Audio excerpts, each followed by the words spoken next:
저는 올해 68살입니다. 지금은 은퇴하고 조용히 시골에 내려와 살고 있지만 한때는 서울에서 사람을 참 많이 만나며 살았습니다. 장사를 오래 했고 거래처도 많았으며 친구도 많았습니다. 그래서 사람 보는 눈이 있다는 이야기를 자주 들었습니다. 그런데 사실 저는 사람을 볼 때마다 꼭 하는 한 가지 기준이 있었습니다. 바로 밥 한 끼 먹어보는 것이었습니다. 사람을 알기 위해선 말이나 옷차림보다도 밥 먹는 자리에 함께 앉아보는 게 제일 빠릅니다. 밥상 앞에서는 누구든 본색이 드러나게 돼 있습니다. 처음엔 이게 무슨 말인가 싶겠지만 지금부터 제 이야기를 하나 들려드리겠습니다. 10여 년 전 제 가게에 자주 들르던 단골 손님 중 한 사람이 있었습니다. 키도 크고 말쑥한 인상이었으며 항상 깍듯하게 인사를 잘했습니다. 처음엔 그런 모습이 참 믿음직스러워 보여 자연스럽게 정이 갔습니다. 어느 날 그 사람이 이런 말을 꺼냈습니다. 사장님, 혹시 저랑 같이 일해보실 생각 있으세요? 지금 같이 사업하자는 분이 계신데 사장님 같은 분이면 신뢰가 간다고 하시더라고요. 순간 흔들렸습니다. 그 사람이 너무 진지하게 예의 바르게 말하니 거절하기도 애매했습니다. 그래서 저는 말했습니다. 일은 천천히 얘기하고 일단 밥 한번 같이 먹읍시다. 그 사람은 흔쾌히 좋다고 했고 근처 식당으로 그를 데리고 갔습니다. 그런데 이상했습니다. 그 사람이 식사하는 모습이 너무 다르더군요. 직원에게는 말을 툭툭 던졌고 물 한 잔도 제 손으로 따라 마시지 않았습니다. 국물 하나를 앞에 두고는 이게 왜 이렇게 짜? 하며 인상을 찌푸리더니 급기야는 남긴 음식을 직원 탓으로 돌렸습니다. 그 모습을 보고 나는 결심했습니다. 이 사람하고는 절대 함께 일하면 안 된다. 말은 번듯하게 했지만 결국 그 사람의 진짜 모습은 밥상에서 다 드러났던 것입니다. 또 다른 일도 있습니다. 이웃 마을에서 혼자 사는 할머니 한 분이 계셨습니다. 하루는 손녀딸이 그 할머니 집에 반찬을 갖다 드린다고 했습니다. 나는 같이 가자고 했고 마침 할머니께서도 밥을 준비해 두셨다며 우리를 붙잡았습니다. 간단하게 먹고 가자는 밥상이었는데 저는 그날 손녀딸이 어찌나 예쁘게 행동하는지 감탄했습니다. 밥을 먹기 전 할머니, 이거 제가 덜어드릴게요 하며 숟가락을 들고 김치 하나를 먹으면서도 와, 이 김치 어떻게 이렇게 맛있게 담그셨어요? 하며 칭찬을 아끼지 않았습니다. 나는 그날 조용히 생각했습니다. 밥 한 끼에 사람 마음이 보이고 성격이 보이고 인격이 보이는구나. 나도 모르게 손녀딸이 더 사랑스럽게 느껴졌습니다. 사람을 알아간다는 것은 쉬운 일이 아닙니다. 겉모습으로도 말 몇 마디로도 심지어 수십 년을 함께 살아도 다 알 수 없는 것이 사람입니다. 그런데 그런 사람의 속내가 의외로 선명하게 드러나는 곳이 있습니다. 바로 밥상머리입니다. 밥을 먹는 자리에서는 가면을 오래 쓸 수 없기 때문입니다. 밥을 먹는다는 건 단순히 배를 채우는 일이 아닙니다. 한 사람의 생활 습관, 타인을 대하는 태도, 감정 조절 능력, 인격의 깊이까지도 자연스럽게 드러나는 장면입니다. 우리는 밥을 먹을 때 마음을 놓기 마련입니다. 그렇기 때문에 꾸며낸 말과 태도는 잠시뿐이고 진짜 성격은 밥상에서 저절로 나옵니다. 그래서 저는 사람을 제대로 알고 싶을 땐 먼저 그 사람과 밥 한 끼를 나눠보라고 말합니다. 그 짧은 식사 속에 생각보다 많은 것이 보이기 때문입니다. 그렇다면 밥상에서는 어떤 모습이 구체적으로 드러날까요? 첫 번째, 본성은 편안할 때 튀어나온다. 같이 밥을 먹다 보면 자연스럽게 이런 상황을 보게 됩니다. 음식이 늦게 나오거나 생각보다 맛이 없거나 자리나 식기가 마음에 안 들 수도 있습니다. 이때 사람에 따라 반응이 다릅니다. 누군가는 천천히 먹자 괜찮다고 웃으며 넘기지만 누군가는 불편한 감정을 그대로 드러냅니다. 직원에게 짜증을 내거나 함께 있는 사람 앞에서도 인상을 찌푸립니다. 밥상에서 인내심이 부족한 사람은 인생에서도 조급하게 굴고 관계에서도 불화를 일으키는 경우가 많습니다. 반대로 음식을 기다리며 대화를 이끌고 불편한 상황도 웃음으로 넘길 줄 아는 사람은 대부분 주변과 잘 어울리고 위기 상황에서도 중심을 잡을 줄 아는 사람입니다.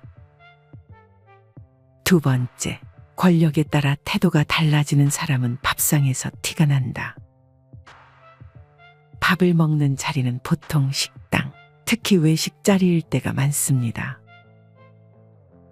그 자리에서 직원에게 하는 태도를 유심히 보면 됩니다.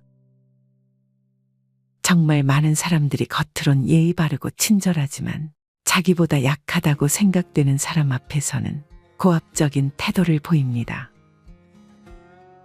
반말을 하거나 무시하는 말투를 쓰고 사소한 실수에도 날카롭게 반응합니다. 반면 종업원에게도 공손하게 말하고 눈을 마주치며 감사합니다, 괜찮습니다라고 말하는 사람은 진심으로 타인을 존중할 줄 아는 사람입니다.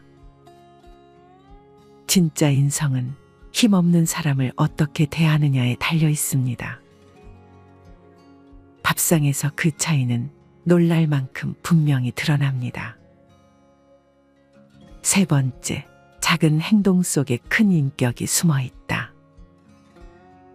같은 식탁에 앉아 있으면 수많은 작은 행동들이 자연스럽게 나옵니다. 같은 반찬 하나를 두고도 누구는 먼저 젓가락을 내밀고 누구는 함께 먹을 사람을 챙깁니다. 누군가는 숟가락을 챙기며 상대 앞에 놓아주고 국을 덜어주며 뜨거우니까 천천히 드세요, 한마디를 덧붙입니다. 예를 들어 반찬이 자기 쪽에 있으면 상대방에게 이거 좀 드셔보세요 하며 건네는 사람, 혹은 먼저 물을 따라주는 사람. 이런 사람은 자연스럽게 남을 배려하는 습관이 몸에 밴 사람입니다. 하지만 아무 말 없이 자기만 먹고 누군가가 뭐 하나를 꺼내도 도와주지 않고 휴지 하나 짚는데도 타인을 전혀 신경 쓰지 않는다면 그 사람은 자기중심적인 성향이 짙다고 볼 수 있습니다. 밥상은 작지만 그 안에 사람의 평소 생활 방식, 품성, 관계 맺는 태도까지 그대로 녹아 있습니다. 입으로는 누구나 나는 남을 생각한다고 말할 수 있지만 진짜 배려심은 밥상처럼 자연스러운 자리에서 본능처럼 드러나는 법입니다.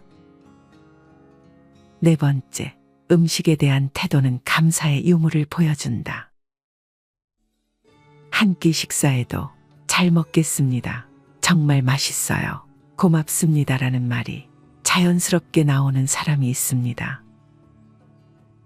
그런 사람은 음식 자체보다 그 음식을 차려준 이의 정성에 먼저 고마움을 느낄 줄 아는 사람입니다.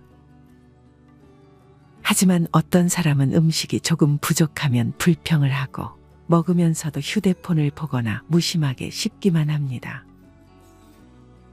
감사의 말 한마디 없이 자리를 뜨는 경우도 많습니다. 감사할 줄 모르는 사람은 관계에서도 그 감정을 표현하지 못합니다. 밥상은 그래서 중요한 시험대입니다. 그 사람이 평소의 감정을 어떻게 전달하는지를 바로 알 수 있습니다. 5번째, 음식 취향을 넘어 대화하는 태도에 집중하라. 밥을 함께 먹는다는 것은 단순히 식사를 하는 행위가 아니라 마음을 나누는 시간입니다. 같은 자리에 앉아 밥을 먹더라도 누군가는 눈을 마주치며 대화가 이어지고 사람의 말에 귀를 기울이며 눈을 맞추고 이야기합니다. 반면에 누군가는 자기 이야기만 하고 상대의 말에는 건성으로 대답하거나 핸드폰만 만지작거립니다. 식사 시간은 단순한 식사 시간이 아니라 관계의 질을 보여주는 거울입니다. 대화를 통해 상대를 존중하고 관심을 표현할 줄 아는 사람은 가정에서도 사회에서도 관계를 따뜻하게 만듭니다. 밥을 먹는 방식은 결국 관계를 유지하는 방식과 닮아 있습니다. 6번째, 식사 속도와 자세도 힌트가 된다. 어떤 사람은 식사 내내 말을 멈추지 않고 누군가는 말없이 꾸역꾸역 먹기만 합니다. 또 어떤 사람은 음식에 대해 감사함을 표현하지만 누군가는 불평부터 시작합니다. 어떤 사람은 천천히 즐기며 식사를 하고 어떤 사람은 급하게 먹고 자리를 박차고 일어납니다.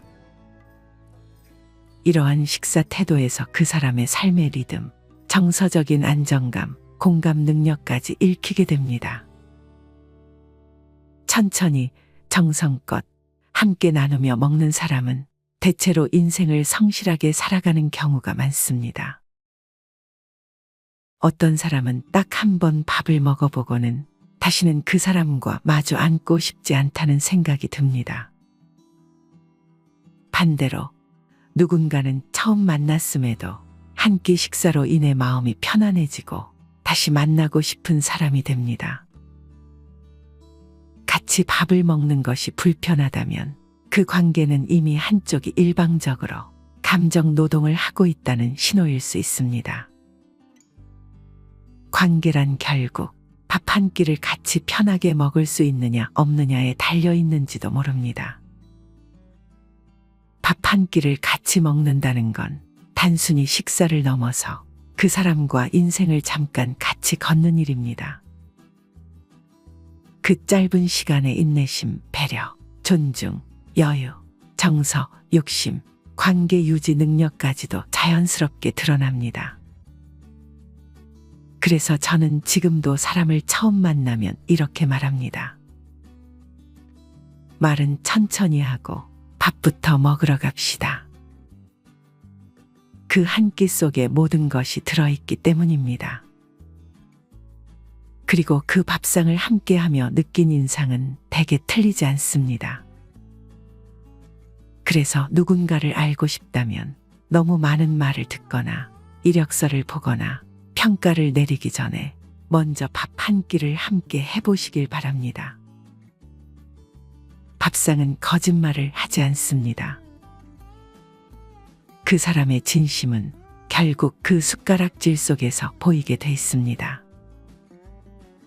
사회생활을 하면서 우리가 마주하게 되는 다양한 사람들과 상황들 속에서 진정한 관계와 그렇지 않은 관계를 구별하는 일은 정말 중요합니다. 로버트 그린의 책 인간 본성의 법칙에 따르면 우리는 모두 각자의 역할에 맞는 가면을 쓰고 살아갑니다. 사회적으로 보이고 싶은 모습 혹은 감추고 싶은 본질을 숨기기 위해 쓰는 가면들 말이죠. 하지만 특정한 상황이 되면 이런 가면이 벗겨지고 우리의 본 모습이 드러나는 순간들이 있습니다. 가장 흔한 예로 스트레스를 많이 받거나 자신의 콤플렉스가 자극받는 상황에서 사람들은 본능적으로 자신을 방어하려 합니다. 예를 들어 학벌이나 외모에 대한 콤플렉스를 가지고 있는 사람이 비슷한 상황에 놓였을 때 감춰왔던 열등감이 갑작스럽게 폭발하며 예기치 못한 행동을 보이곤 합니다. 이런 순간들은 우리가 인간 본성의 단면을 관찰할 수 있는 흥미로운 기회가 되기도 합니다. 또 다른 예는 자신에게 아쉬운 것이 없는 상황에서의 행동입니다. 예를 들어 식당의 직원, 주차 관리 요원 혹은 택시 기사님들을 대하는 태도를 보면 그 사람의 진정한 모습을 확인할 수 있습니다. 이런 상황에서 예의와 존중을 보이지 않는 사람이라면 그들의 인간성을 다시 한번 생각해 볼 필요가 있습니다. 이러한 작은 행동들 속에서 우리는 진실된 인간관계를 파악하는 단서를 얻을 수 있습니다. 최근에 있었던 일화 하나를 소개할게요.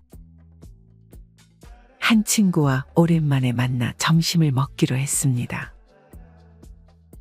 메뉴판을 보며 대화를 나누던 중 그 친구가 첫마디로 한 말은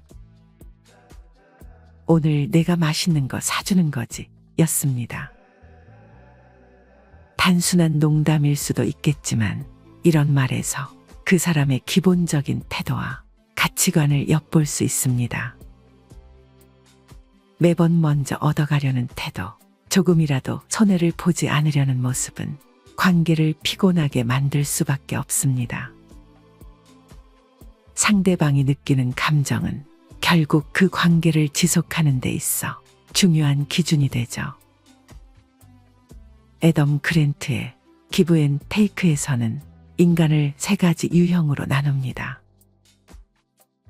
먼저 주기만 하는 기버가 있고 받기만 하려는 테이커, 그리고 상황에 따라 주고받는 매처가 있죠.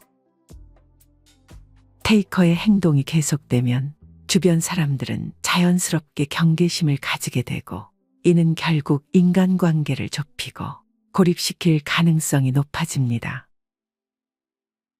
이러한 관계의 반복은 결국 사회적 신뢰의 붕괴로 이어질 수 있습니다. 그렇다면 우리가 신뢰할 수 없는 사람을 어떻게 구별할 수 있을까요? 업무나 부탁을 맡긴 뒤에도 끊임없이 간섭하고 의심하는 사람은 장기적으로 함께하기 힘든 유형입니다. 이런 행동은 그 사람이 스스로 신뢰를 받아본 적이 없거나 타인을 믿는 방법을 알지 못한다는 것을 보여줍니다. 이는 단순히 업무적인 관계에서뿐만 아니라 일상적인 인간관계에서도 마찬가지입니다. 맡긴다면 믿어야 한다는 기본 원칙이 결여된 사람과는 지속적인 관계를 유지하기 어렵습니다. 또한 작은 약속을 반복적으로 어기는 사람도 주의해야 합니다. 이메일 보내드릴게요. 혹은 내일까지 준비하겠습니다. 같은 작은 약속을 자주 어기는 사람은 나를 그다지 중요하게 생각하지 않는다는 신호일 수 있습니다. 작은 약속조차 성실히 지키지 않는 사람과의 관계는 상처로 이어질 가능성이 높습니다.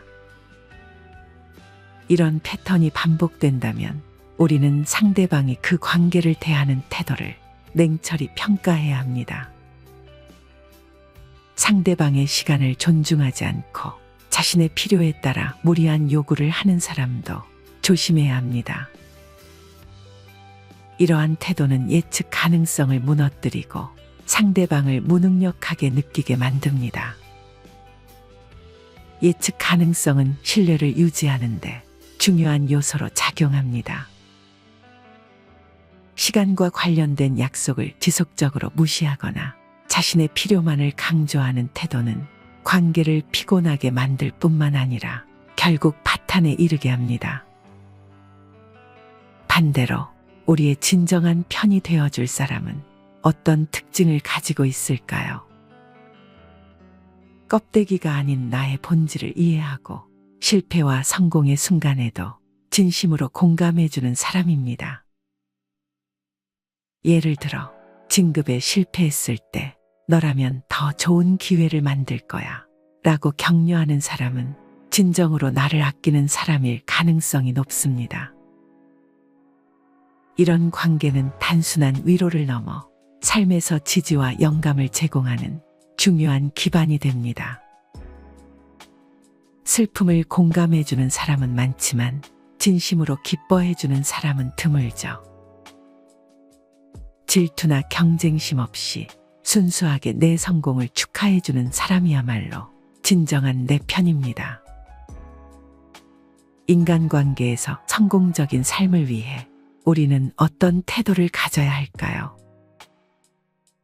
중요한 것은 베푸는 것과 동시에 내실을 다지는 전략적 사고입니다. 항상 상대방의 입장에서 생각하고 줄 수 있는 것을 베풀되 자신의 한계를 넘지 않도록 조절하는 것이 중요합니다. 예를 들어 누군가를 도울 때 그 행동이 내 일상에 지나치게 부담이 되지 않는 선에서 이루어져야 합니다. 도울 수 있는 한계치를 스스로 정하는 것이 상대방과의 관계를 건강하게 유지하는 데 중요한 역할을 합니다. 더불어 상대방이 진정으로 도움을 필요로 하는지를 파악하는 능력도 필요합니다. 애덤 그랜트는 성공한 기버의 특징으로 스마트함과 전략적인 사고를 꼽습니다. 단순히 퍼주는 기버는 주변 사람들에게 금방 지치거나 이용당하기 쉽습니다.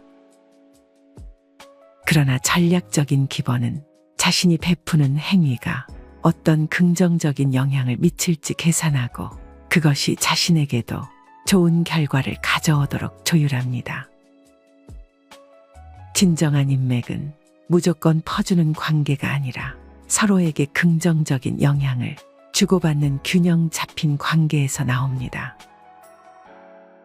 또한 진정한 내 편을 알아보는 데 중요한 기준은 기쁨과 슬픔을 함께 나눌 수 있는 사람인지 확인하는 것입니다. 슬픔의 순간에 진심으로 위로해주는 사람은 많습니다. 하지만 기쁨의 순간에 진심으로 축하해주는 사람은 드물죠. 질투나 비교 심리 없이 나의 성공을 기뻐해주는 사람은 삶에서 가장 소중한 인연이 될 수 있습니다. 이처럼 인간관계는 우리의 삶에 깊은 영향을 미칩니다. 관계는 단순히 더 많은 사람을 만나는 것이 아니라 소수의 진정한 관계를 맺는 데서 진정한 가치를 발견할 수 있습니다. 또한 관계 속에서 나 자신을 더 잘 이해하고 성장할 기회를 얻을 수 있습니다. 건강한 관계는 단순히 스트레스를 줄이는 것을 넘어 삶의 질을 향상시키는 중요한 요소입니다. 인간관계의 본질은 단순히 주고받는 행위를 넘어 서로의 삶에 지속적으로 긍정적인 영향을 미치는 데 있습니다. 건강한 인간관계는 우리의 정서적 안정을 가져다 줄 뿐 아니라 목표를 향한 동기부여의 원천이 되기도 합니다. 예를 들어 좋은 친구나 동료와의 깊은 대화는 때로 우리가 직면한 어려움을 극복할 수 있는 새로운 시각을 제공합니다.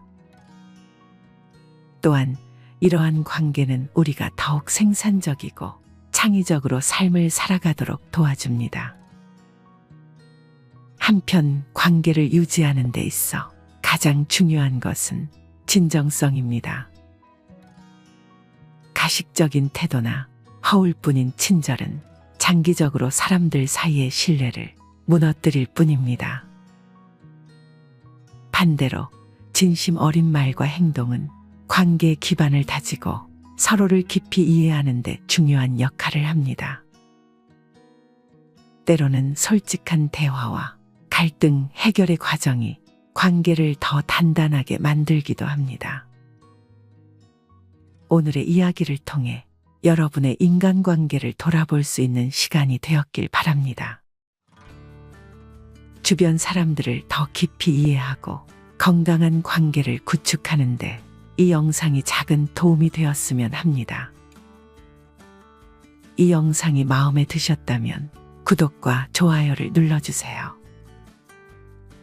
앞으로도 더 유익한 이야기로 찾아뵙겠습니다. 감사합니다.